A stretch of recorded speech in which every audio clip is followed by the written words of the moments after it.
Assalamualaikum warahmatullahi wabarakatuh. Kami dari kelompok 6 akan mempresentasikan tugas dari program studi Pendidikan Pancasila yang berjudul Peran Pemuda dalam Implementasi Nilai-Nilai Pancasila. Kami beranggotakan 6 orang, ada Rizky Asari, Anissa Ramdayani, Cindy Alivia Maharani, Alvira Cahya Oktora, Pia Nurfadiah, dan Rahma Revani Zalfa. Rasa nasionalisme, salah satu permasalahan yang dihadapi bangsa Indonesia dewasa ini adalah memudarnya semangat nasionalisme dan patriotisme di kalangan generasi muda. Hal ini disebabkan banyaknya pengaruh budaya asing yang banyak masuk di negara kita. Akibatnya, banyak generasi muda yang melupakan budaya bangsa sendiri karena menganggap bahwa budaya asing merupakan budaya yang sangat modern dibanding dengan budaya sendiri. Hal ini berakibat nilai-nilai luhur bangsa banyak diabaikan, hampir terjadi di sebagian besar generasi muda. Sejak dahulu dan sekarang, serta masa yang akan datang, peranan pemuda atau generasi muda sebagai pilar, penggerak, dan pengawal jalannya pembangunan nasional sangat diharapkan. Melalui organisasi dan jaringannya yang luas, pemuda dan generasi muda dapat memainkan peran yang lebih besar untuk mengawal jalan pembangunan nasional. Berbagai permasalahan yang timbul akibat rasa nasionalisme dan kebangsaan yang memudar banyak terjadi belakangan ini.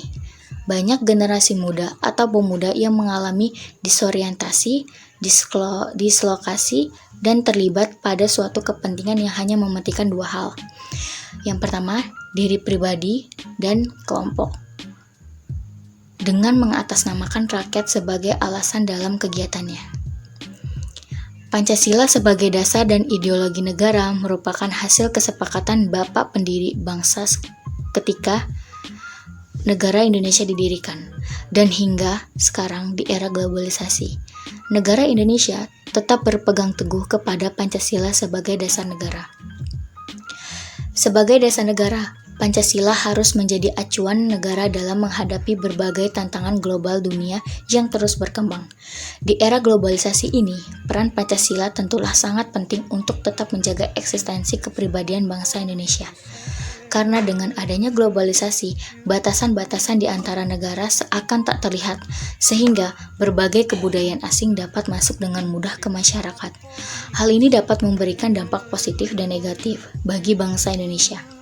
Jika kita dapat memfilter dengan baik berbagai hal yang timbul dari dampak globalisasi, tentunya globalisasi itu akan menjadi hal yang positif, karena dapat menambah wawasan dan mempererat hubungan antar bangsa dan negara di Indonesia. Sedangkan hal negatif dari dampak globalisasi dapat merusak moral bangsa dan eksistensi kebudayaan Indonesia. Sehubungan hal tersebut, generasi muda sebagai pilar bangsa diharapkan memiliki jiwa patriotisme dan nasionalisme dengan tetap bertahan pada nilai-nilai budaya bangsa Indonesia. Meskipun banyak budaya asing masuk di negara Indonesia, dengan berlandaskan Pancasila diharapkan pengaruh budaya asing bisa disaring sehingga generasi muda bisa menjadi generasi yang benar-benar cinta pada tanah air Indonesia apapun keadaannya. Adapun peran pemuda dalam implementasi nilai-nilai Pancasila. Yang pertama, membekali diri dengan pendidikan yang berlandaskan Pancasila. Yang kedua, penguatan nasionalisme generasi muda. Yang ketiga, penerapan nilai-nilai Pancasila di generasi saat ini. Yang keempat, turun berperan aktif dalam masyarakat. Yang kelima, pentingnya menanamkan nilai-nilai Pancasila pada generasi muda saat ini. Peranan sosok pemuda adalah dengan memperteguh penanaman nilai Pancasila di dalam kehidupan sehari-hari. Karena saat ini masyarakat Indonesia sudah mulai meninggalkan dan bahkan melupakan nilai-nilai Pancasila yang menjadi ideologi dan jati diri bangsa Indonesia. Oleh karena itu, para generasi muda sekarang harus dapat bersatu dan damai walaupun berbeda agama, suku, dan budaya. Dapat berpikir rasional, demokratis, dan kritis dalam menuntaskan segala masalah yang ada di NKRI. Kecintaan bangsa pemuda adalah harapan bagi masa depan bangsa. Untuk mencapai kondisi yang baik, generasi muda Indonesia harus mempunyai jati diri yang sesuai dengan nilai luhur bangsa. Masa depan kebangsaan Indonesia sangatlah ditentukan oleh generasi muda terdidik dan terlatih. Apalagi mereka adalah generasi yang banyak mendapatkan berbagai pengetahuan teoritik maupun praktik di perguruan tinggi tentang tema pembangunan bangsa. Selanjutnya, di era globalisasi ini, menurut peran aktif, pemuda sebagai kekuatan moral, kontrol, sosial, dan agen perubahan dalam segala aspek pembangunan nasional. Selain itu, dalam pembangunan nasional, pemuda diharapkan mampu bertanggung jawab dalam menjaga Pancasila, NKRI, dan memperkokoh persatuan dan kesatuan bangsa. Selanjutnya, semangat nasionalisme dan patriotisme di kalangan generasi muda mulai menurun. Hal ini bisa dilihat dari banyaknya generasi muda yang menganggap bahwa budaya barat lebih modern dibandingkan dengan budaya sendiri atau budaya lokal. Hal ini bisa dilihat dari cara bersikap, berpakaian, berbicara, sampai pola hidup yang cenderung meniru budaya asing daripada budayanya sendiri. Hal ini terjadi di hampir seluruh pelosok, bukan hanya di kota-kota besar, akan tetapi sudah merambat ke pelosok-pelosok desa. Menurut Rajasa 2007, generasi muda mengembangkan karakter nasionalisme melalui 3 proses, yaitu: ke-1, pembangunan karakter. Pembangunan karakter yaitu generasi muda berperan membangun karakter positif bangsa melalui kemauan keras untuk menjunjung tinggi nilai-nilai moral serta menginternalisasikannya pada kehidupan nyata. Kedua, pemberdayaan karakter. Pemberdayaan karakter ialah generasi muda menjadi role model dari pengembangan karakter bangsa yang positif dengan berinisiatif membangunkan kesadaran kolektif dengan kohesifan tinggi. Misalnya, menyuruhkan penyelesaian konflik. Dan yang ketiga, perekayasaan karakter. Perekayasaan karakter yaitu generasi muda berperan dan berprestasi dalam ilmu pengetahuan dan kebudayaan serta terlibat dalam proses pembelajaran dalam pengembangan karakter positif bangsa sesuai dengan perkembangan zaman.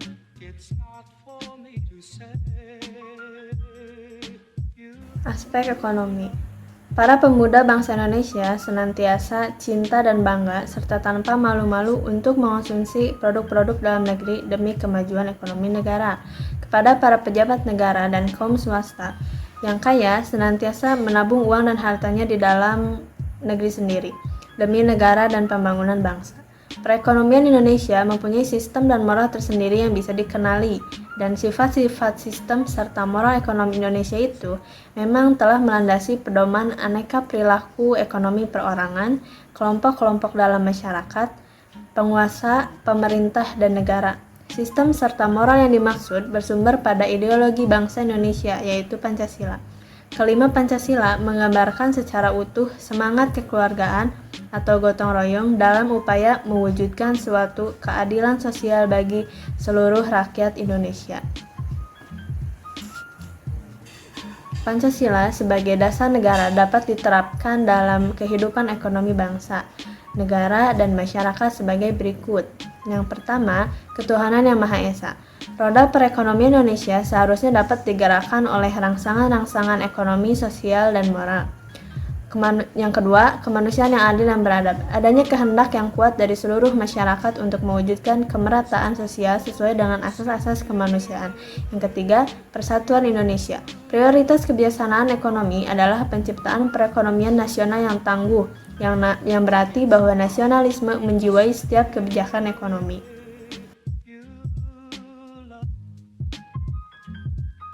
4. Kerakyatan yang dipimpin oleh hikmat kebijaksanaan dalam permusyawaratan perwakilan. Usaha koperasi merupakan soko guru perekonomian dan merupakan bentuk paling konkret dari usaha bersama. Terakhir, keadilan sosial bagi seluruh rakyat Indonesia. Adanya imbangan yang jelas dan tegas antara perencanaan di tingkat nasional dengan desentralisasi dalam pelaksanaan kebijaksanaan ekonomi untuk mencapai keadilan ekonomi dan keadilan sosial. pertama ada aspek sosial. Aspek sosial dapat diwujudkan dengan rasa kebanggaan akan sikap dan sifat keramah tamahan terhadap seseorang dari siapa saja.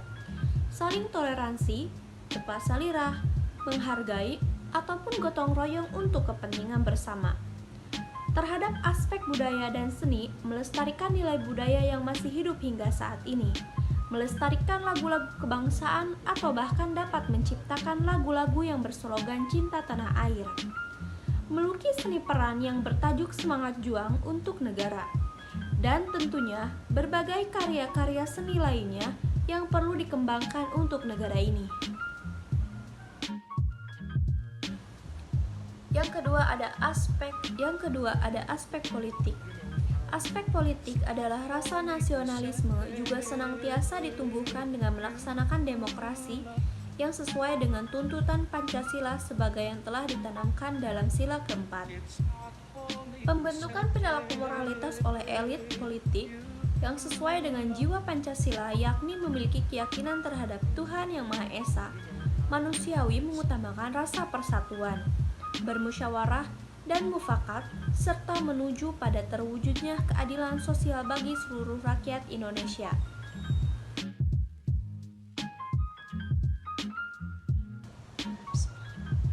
Yang ketiga ada aspek hukum. Aspek hukum senantiasa menjunjung tinggi hukum atau supremasi hukum dalam arti yang sebenar-benarnya dan seadil-adilnya. Dalam implementasi hukum, memperlakukan sama kepada setiap individu di depan hukum, yaitu dengan cara yang sama tanpa tebang pilih. Lalu, penyebab lemahnya semangat nasionalisme terdiri dari dua faktor. Yang pertama ada faktor internal, yaitu 1. Keteladanan pada elit-elit kekuasaan yang berakibat timbulnya rasa kekecewaan pada generasi. Yang kedua ada perilaku keluarga terhadap anak-anaknya yang tidak mencerminkan rasa nasionalisme dan patriotisme sehingga ditiru oleh para generasinya. Yang ketiga ada implementasi demokratisasi yang tidak mempertimbangkan aspek etika dan kesopan santunan.